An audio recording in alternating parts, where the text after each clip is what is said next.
오늘 함께 나눌 하나님의 말씀은 예레미야 26장 말씀입니다. 이 새벽에도 나오신 사랑하는 성도 여러분들께 하나님께서 돌보시는 귀한 은혜가 함께 하시기를 간절히 축복합니다. 오늘 하나님께서 예레미야에게 말씀하십니다. 너는 내가 명령한 말을 한마디도 빼지 말고 전해라 라고 말씀하고 계십니다. 지금까지 예레미야가 하나님 말씀에서 뭘 빼고 막 그렇게 전해서 하나님께서 이렇게 말씀하신 걸까요? 그렇지 않습니다. 우리가 지금까지 쭉 예레미야를 읽어왔던 것처럼 예레미야는 하나님의 말씀을 최선을 다해서 전해왔습니다. 그것 때문에 욕도 많이 먹고 혼도 많이 당하고 많은 고초를 당했지요. 그랬는데도 오늘 하나님께서 예레미야에게 다시 한번 이렇게 말씀하신 이유는 이제 그런 예레미야조차도 두렵고 떨릴 만한 말씀을 주셨기 때문입니다.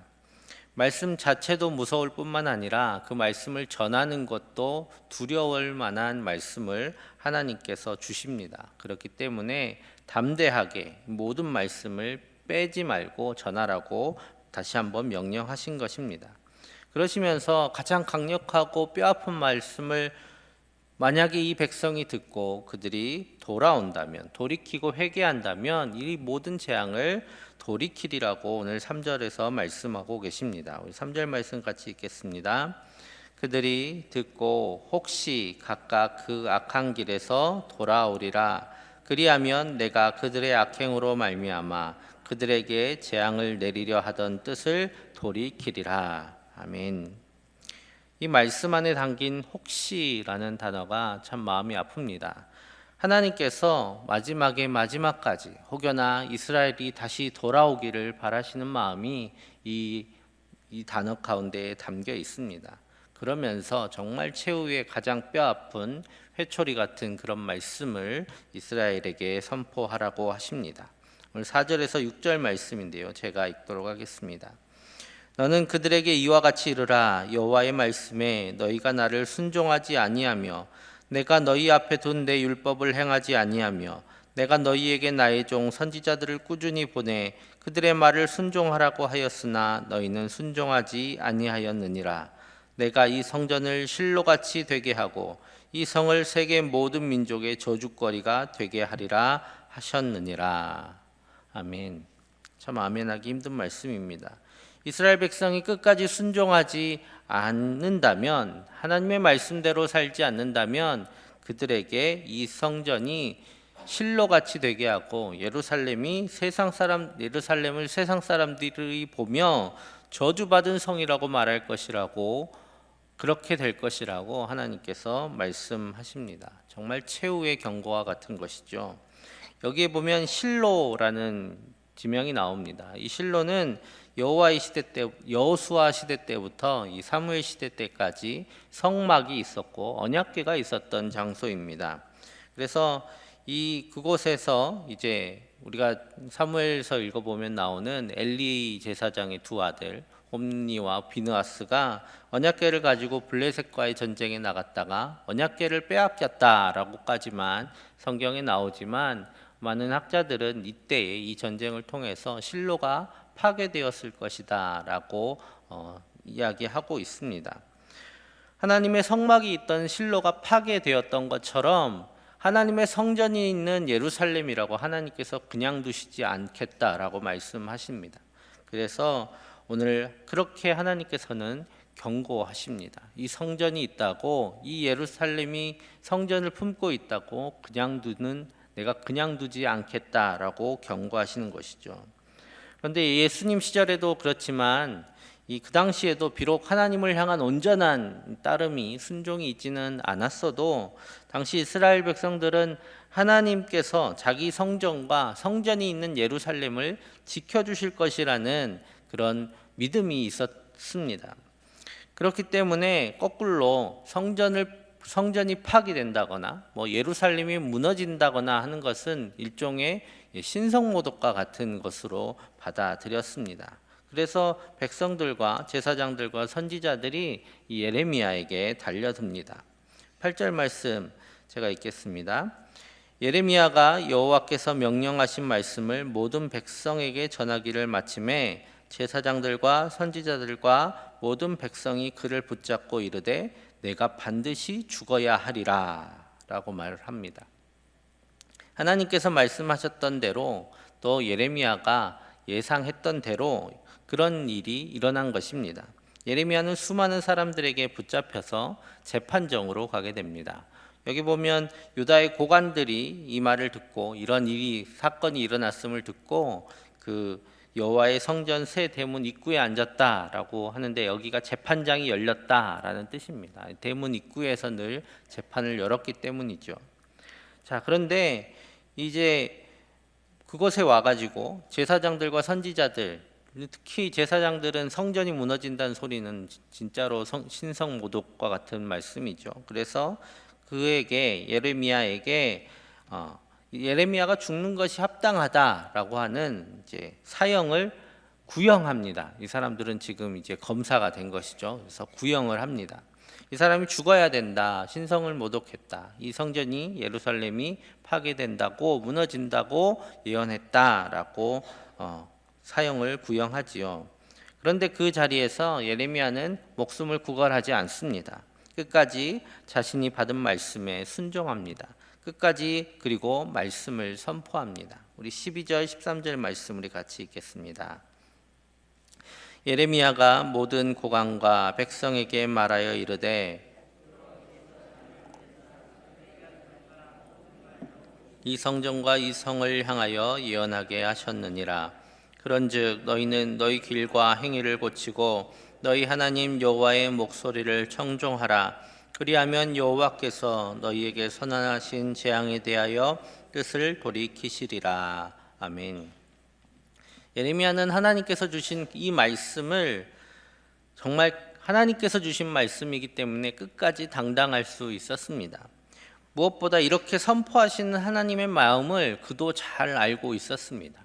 그도 하나님처럼 이스라엘 백성이 이 말씀을 듣고 이 뼈아픈 말씀을 듣고 속상한 이 말씀을 듣고 하나님께로 돌이키기를 원하고 있었습니다. 그래서 이 재앙을 받지 않고 그들이 하나님께로 돌이켜 다시 살아날 수 있기를 간절히 소망하는 마음이 있었기 때문에 그는 목숨을 걸고 이 말씀을 끝까지 선포합니다. 그래서 그는 담대히도 또 간절히도 이 말씀을 선포하였던 것입니다. 그런데 하나님께서 그곳에 있었던 고관들과 백성들의 마음을 감동하셨습니다. 이 말씀을 듣고 그들이 옛일을 기억하게 하십니다. 바로 선지자 미가의 예가 생각이 났던 것입니다. 이 미가 선지자는 이사야와 같은 시대에 이스라엘 남유다를 향해서 예언했던 선지자입니다. 18절과 19절 말씀 제가 읽겠습니다. 유다의 왕 히스기야 시대에 모레셋 사람 미가가 유다의 모든 백성에게 예언하여 이르되 만군의 여호와께서 이와 같이 말씀하셨느니라. 시온은 바깥이 경작지가 될 것이며 예루살렘은 돌무더기가 되며 이 성전에 사는 산당의 숲과 같이 되리라 하였으나 유다의 왕 히스기야와 모든 유다가 그를 죽였느냐. 히스기야가 여호와를 두려워하여 여호와께 간구하매 여호와께서 그들에게 선언한 재앙에 대하여 뜻을 돌이키지 아니하셨느냐. 우리가 이같이 하면 우리의 생명을 스스로 심히 해롭게 하는 것이니라 라고 말씀하십니다. 이것을 장로 중에 한 사람이 얘기했다라고 하는 것인데요. 그러니까 말 그대로 예레미야를 위한 변호사가 세워진 것입니다. 그리고 이 말씀을 듣고 유다의 고관들과 모든 백성들이 이제 선고를 내리게 되는데요. 바로 예레미야가 하나님의 말씀을 전했기 때문에 그가 죽을 일이 아니다라고 무죄 판결을 내려줍니다. 그들은 히스기야 왕이 선지자로부터 나오는 하나님의 말씀을 듣고 그 두렵고 떨리는 말씀을 듣고 회개하였을 때에, 하나님께 간구하였을 때에 바로 이 재앙을 하나님께서 돌이키시고 내리지 아니하셨음을, 그래서 예루살렘을 지켜주셨음을 기억해냅니다. 그리고는 예레미야를 이제 죽일 만한 이유가 없다라고 판결하게 되지요. 오늘 하나님께서는 자신이 맡긴 말씀을 끝까지 선포한 예레미야를 자신의 약속하신 대로 지켜주십니다. 하지만 하나님의 말씀을 전하는 것은 때론 목숨을 거는 일이기도 합니다. 우리의 믿음의 선조들이 순교를 각오하고 복음을 전하다가 순교하기도 하고 또 많은 고초를 당했던 것처럼 하나님의 말씀을 지키고 또 선포하는 일은 때론 이런 어려움을 당하는 일이기도 합니다. 오늘 20절에서 23절까지 말씀을 보면 우리야라는 선지자가 예레미야와 같은 말씀을 선포했음을 알 수 있습니다. 그런데 그는 그 말씀을 전하다가 순교하게 됩니다. 요야김 왕이 애굽까지 도망간 우리야 선지자를 쫓아가서 잡아서 끝내 죽이고 맙니다. 우리야는 거짓 선지자라서 그렇게 되었을까요? 우리야는 거짓 선지자라서 그렇게 된 것이 아닙니다. 암흑이 가득한 시대에, 불법이 가득한 시대에 하나님의 말씀을 전한다는 것은 오히려 우리야와 같은 그런 삶을 사는 것을 의미하는 것입니다. 예레미야에게는 하나님께서 특별한 사명을 주셨기 때문에 하나님께서 예레미야의 생명을 구원해 주셨지만 하나님의 말씀을 전한다는 것, 바로 우리야와 같이 순교를 각오하는 일임을 예레미야는 알았기 때문에 오늘 이곳에 우리야 선지자의 예를 들어놨습니다. 예레미야가 그냥 살아날 수 있었던 것이 아니라 자칫하면 죽을 수도 있었던 그런 순교를 각오한 말씀을 선포했음을 우리야 선지자의 예를 통해서 보여주고 있는 것이지요. 사랑하는 여러분, 세상이 어둡고 불의한 때에는 하나님의 말씀대로 산다는 것, 겉으로 보기에는 늘 복된 일만은 아닙니다. 그것은 순교를 각오하는 일일 수도 있는 것이지요. 그것은 삶의 어려움을 자초하는 일일 수도 있습니다.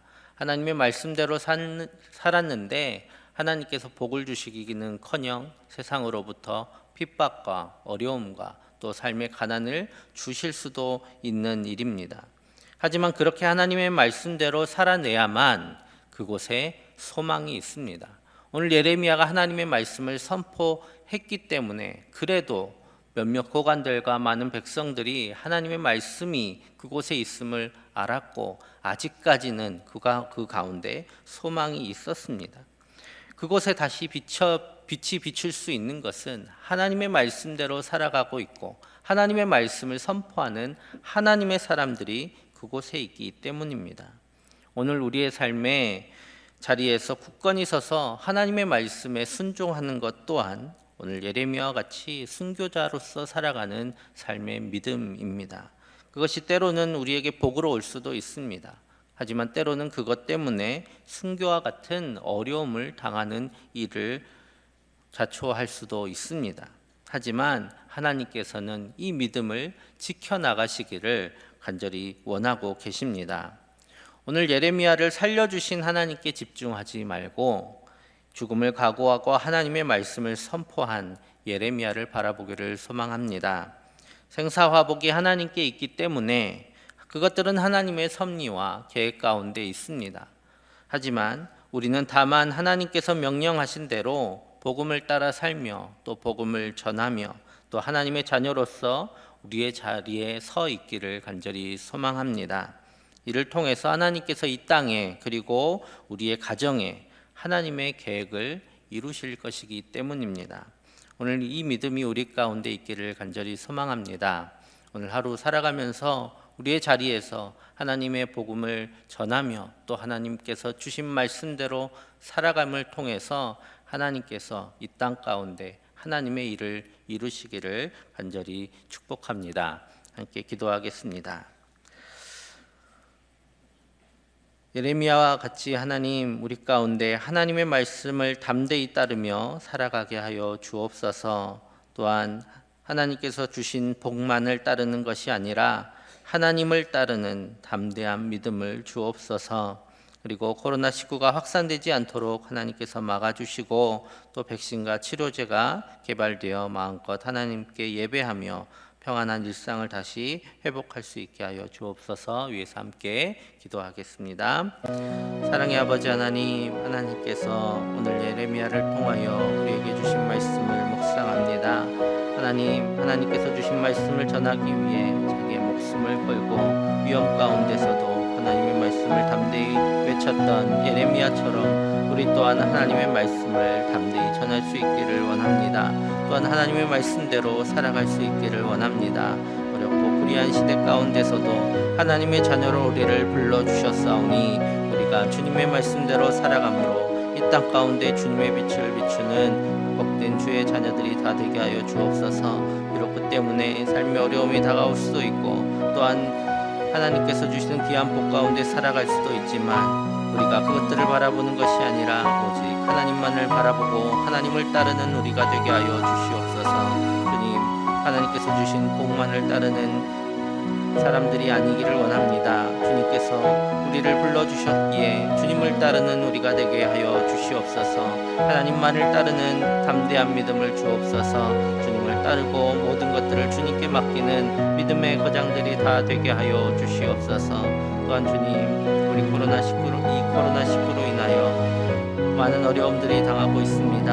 확진자들의 수가 많아지고 또 그것들로 인하여 많은 두려움들이 우리 가운데 있습니다.